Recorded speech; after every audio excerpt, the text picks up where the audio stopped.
রাজ্যে ঘোষিত হলো ভোট ঘোষণা। তা কবে থেকে বাংলায় আমাদের ভোট আসছে, তো ভোট কবে থেকে কি হচ্ছে তা সম্পূর্ণ ভিডিওতে দেখাচ্ছি, দেখুন।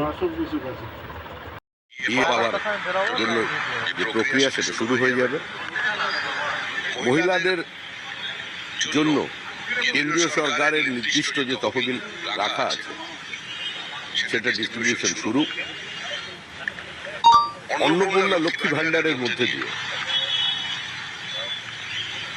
৩,০০০ টাকা করে প্রতি মাসে আমাদের দেওয়ার যে কমিটমেন্ট সেটা থাকবে। পশ্চিমবঙ্গের মানুষ এবং পশ্চিমবঙ্গের আপামর জনসাধারণ যারা পরিস্থিতির বাধ্যবাধকতায় আজকে গিয়ে পরিযায়ী শ্রমিক হয়ে গেছেন, অন্তত তারা আগামী ১ বছরের মধ্যে পশ্চিমবঙ্গে নতুন কর্মসংস্থানের সুযোগ তৈরি হবে, তারা আসবেন। এবং আমাদের যে লক্ষ্য, পশ্চিমবঙ্গে ভারী শিল্পের জন্য বিনিয়োগ, শুধু কৃষি শিল্পের সহাবস্থান নয়, কিংবা ৩ ফসলি জমি অধিগ্রহণের মধ্যে দিয়ে নয়, কৃষকের জমি যদি অধিগ্রহণ করা হয় বাজার দরের থেকে ৩ গুণ বেশি মূল্য, সোলেসিয়ামকে ডাবল করা এবং নির্দিষ্ট শিল্পে কৃষকের অংশীদারিত্বকে প্রতিষ্ঠা করা, এই তিনি আমরা যাচ্ছি।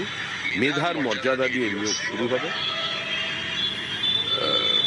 এই সরকারের প্রাতিষ্ঠানিক দুর্নীতির কারণে যারা বঞ্চিত হয়েছেন চাকরি প্রার্থীরা, তাদের ৫ বছরের জন্য যে বয়সের ব্ল্যাক পেনশন সেটা থাকবে।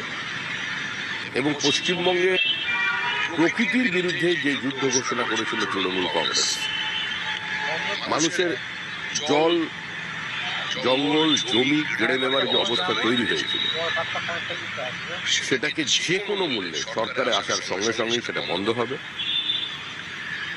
এবং একই সঙ্গে যাদের পাট্টা কেড়ে নেওয়া হয়েছে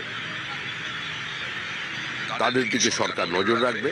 আইন শৃঙ্খলার সার্বিক পরিবর্তনের মধ্যে দিয়ে আইনের শাসন প্রতিষ্ঠা করে পশ্চিমবঙ্গের মাটিতে আমরা একটা জিনিস প্রতিষ্ঠিত করতে চাই, যে নতুন সরকার আসছে সেটা যেন সর্বস্পর্শী এবং সর্বব্যাপী হয়।